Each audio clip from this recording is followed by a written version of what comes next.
The media wars are back in the AFL. If you haven't seen the first video, go check it out as it will give a little more detail to what is going on in the football media landscape. If you missed AFL 360 on the Monday after round 16, then you may not have seen that things got a little heated. Luke Beveridge, as he has done throughout his time at the Western Bulldogs, protected one of his players. In the crosshairs of some was Cody Weightman, who threw a few off-the-ball free kicks on the weekend against North Melbourne, gained some attention for over-exaggerating contact. Looking at them, all the free kicks seemed valid and fair, but Weightman did play a role in them. Mark Robinson, in his weekly column for the Herald Sun, called The Tackle, said this: "Coaches have bitten their tongue all season. Although North Melbourne coach Alistair Clarkson is never one to keep his mouth shut.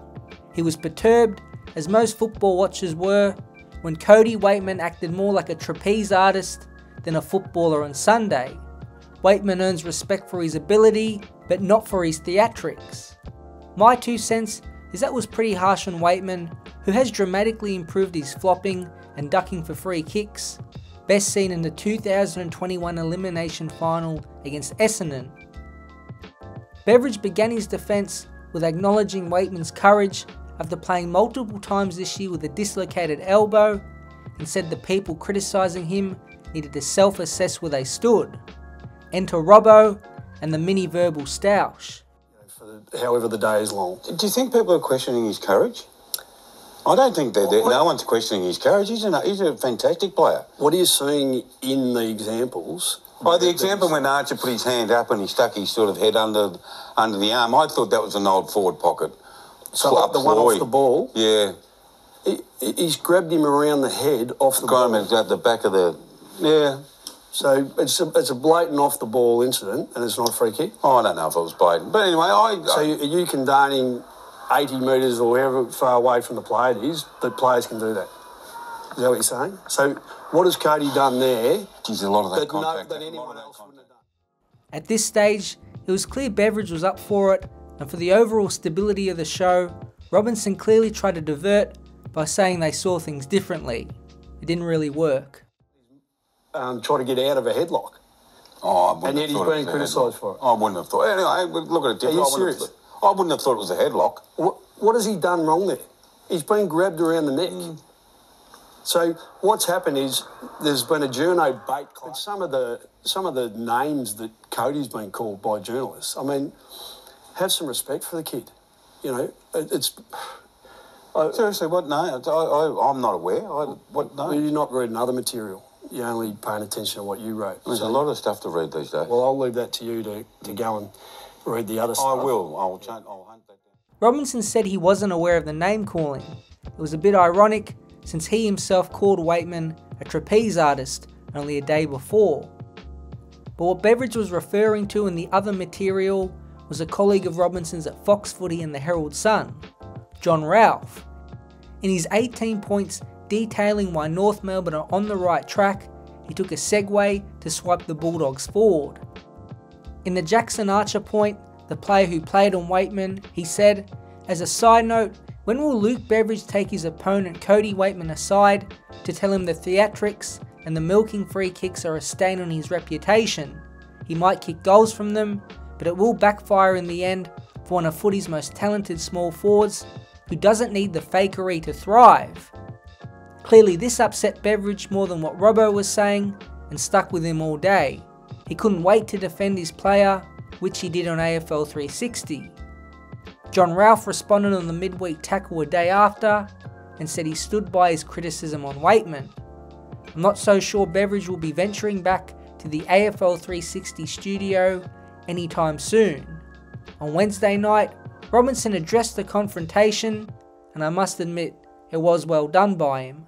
If I was coaching Cody Weightman, I'd tell everyone to piss off as well, and I would support him because he is courageous. But no one called him not courageous. But anyway, well done to him. 3 years. You went with trapeze artist, didn't you? Yeah, but that's not... you've got to be really courageous to be a trapeze artist. Have you been to the circus? They're 30 feet off the ground, Jared. Spinning in the air with no net. End of 2027. That so is you had him 2 courage, years on, Jock. right? But it gets better. Of course, Kane Cornes had to step in and settle the debate. If you watch the previous media wars, you know him and Robinson go way back and have had their own battles. But there is no bigger media enemy of Beveridge than Kane Cornes. From Cornes criticising Adam Treloar in the 2021 final series, and Bevo responding by wondering how he and others around him can sleep at night, to the continuous media campaign of Cornes for the Bulldogs to sack Beveridge. You all see where the situation is. So what side would the middleman choose? Would he go with his fellow media member who he's arch enemies with, or the AFL coach who he wants sacked? I'll hunt that down tonight. Welcome back to Footy Classified. Some tension earlier tonight on AFL 360. What did you make of that tete-a-tete? Well, Luke Beveridge is spot on. I think Mark Robinson might want to reflect on some things he has written about Cody Waitman in the past that has escaped his memory. So here it is. Trapeze artist Pharaoh is what Mark Robinson had as his #1 dislike in the tackle at stages this year. So that's exactly what Luke Beveridge is referring to. Alistair Clarkson was out of line. All those decisions, as we showed in the Sunday Football Show, were there, and Cody Waitman, I think, has done a really good job of getting that out of his game, which was...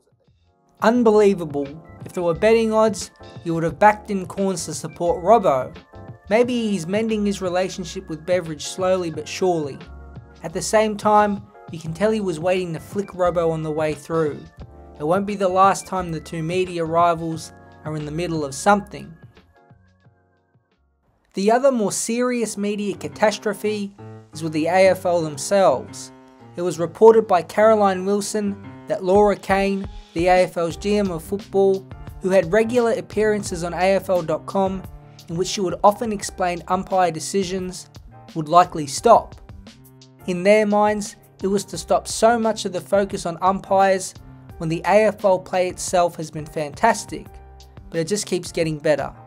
The football world heard the explanations of the Essendon and Geelong umpire decisions from guess who? Not umpire boss Steve McBurney, Laura Kane, or another AFL official, but Essendon coach Brad Scott on AFL 360. It's so dumb, I can't even put it into any other words. It's clear at this point, the fans are being treated as not quite intelligent enough to understand the laws of the game, to a point where the AFL won't even bother explaining them. It does nothing but add more frustration into the community and add serious pressure to McBurney and Kane, who have had a horror year in the hot seat. If an AFL umpiring and rule meeting with the umpires, players, coaches and a fan survey in the off-season isn't done, then you have to seriously question if they are both fit for their jobs. And the final disaster was this beauty from CEO Andrew Dillon. An unpopular view from the man in the top job. It's as good as it's ever been, the umpiring. But while complimentary of umpires, Andrew Dillon... Again, what good does this do? It makes the AFL seem like they are in denial, which I really hope they aren't on the inside, and creates an AFL versus the people situation. I do agree with one thing Mark Robinson has said repeatedly over the last couple weeks. We are all in this together and need to work through the laws of the game in the same way.